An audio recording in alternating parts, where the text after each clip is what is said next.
how to find page post shares notifications settings on Facebook Lite. Hello guys, in today's video I'm gonna show you how to find page post shares notifications settings on Facebook Lite. First thing, go to Facebook Lite, and here we'll find these three lines in the top corner. Click on it and then just scroll down until you find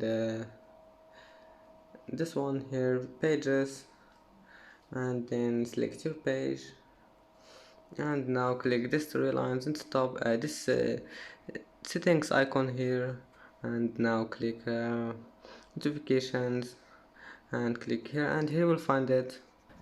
And that's it for today's video. If you like this video, please don't forget like and don't forget subscribe, and thank you for watching this video until the end, and see you in the next video.